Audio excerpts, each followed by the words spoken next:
नमस्ते।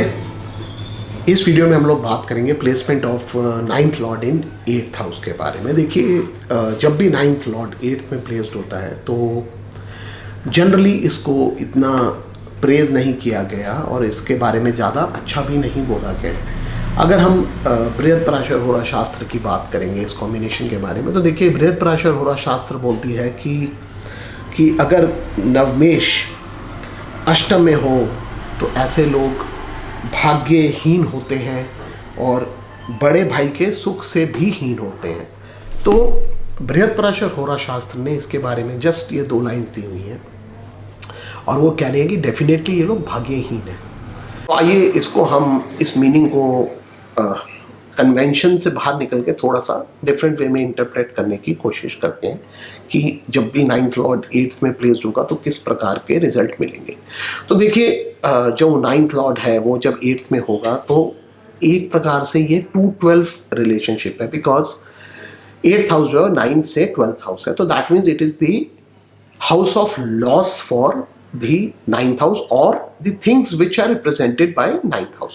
अब जो नवम घर है वो धर्म को रिप्रेजेंट करता है, वो भाग्य को रिप्रेजेंट करता है, वो फादर को रिप्रेजेंट करता है, हायर एजुकेशन को रिप्रेजेंट भी करता है। तो यहाँ पे क्या हो रहा है कि इस तरह की चीज़ों का लॉस इस कॉम्बिनेशन में आपको देखने को मिल सकता है। अब देखिए, जब नाइन्थ लॉर्ड एट्थ में चला गया तो डेफिनेटली इट इज़ एन अरिष्ट फॉर फादर।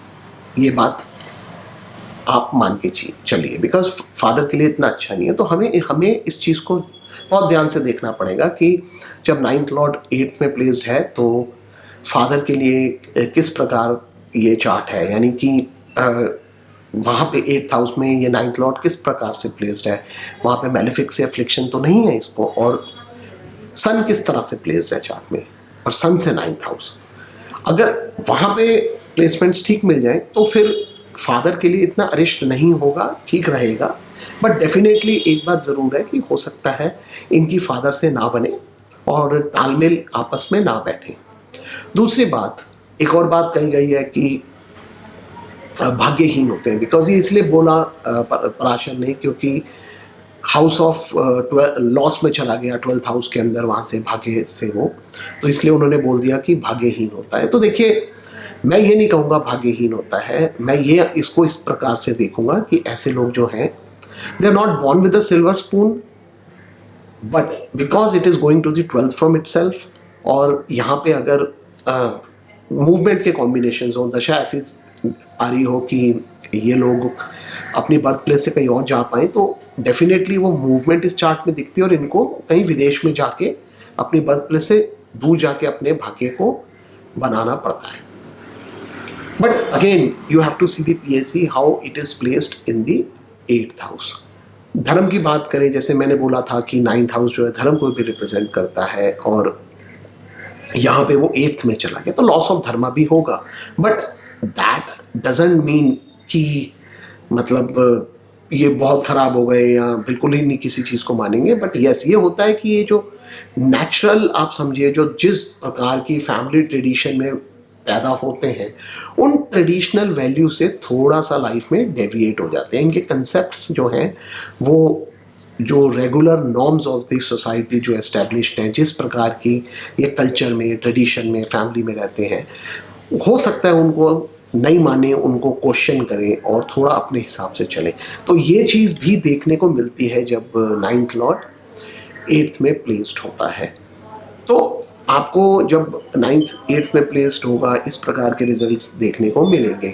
अब अगर हम और 9th हाउस क्या क्या रिप्रेजेंट करता है उन चीज़ों को देखें तो देखिए, 9th हाउस हायर एजुकेशन को भी रिप्रेजेंट करता है क्योंकि वो 5th फ्रॉम 5th है, तो आप बाहर जाके जो एजुकेशन लेते हैं उसको भी रिप्रेजेंट करता है। और यहाँ पे 9th लॉर्ड 8th में जा रहा है तो डेफिनेटली अगर यहाँ पे उसका बाहर से संबंध बन जाए या 5th लॉर्ड के साथ संबंध बन जाए, कुछ प्रकार के अच्छे योग यहाँ पे बन जाएं इन दी 8th हाउस, तो ऐसे लोग रिसर्च में काफ़ी अच्छा कर पाते हैं। बिकॉज ये जो हैं, ये जो मैंने देखा है, काफ़ी अच्छा फोकस कर पाते हैं अगर 9th लॉर्ड 8th में अच्छा बैठ जाए जाके तो।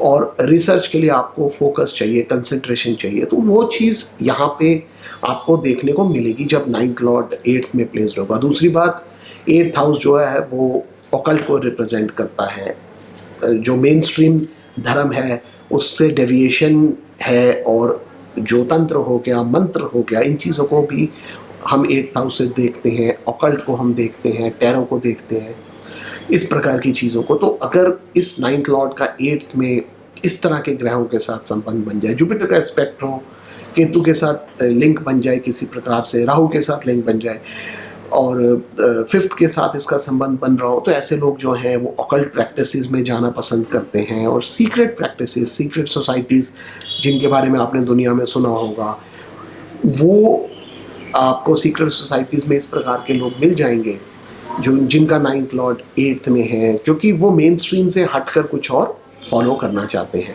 तो ये मेरे कुछ thoughts placement of ninth Lord in eighth house के बारे में। धन्यवाद।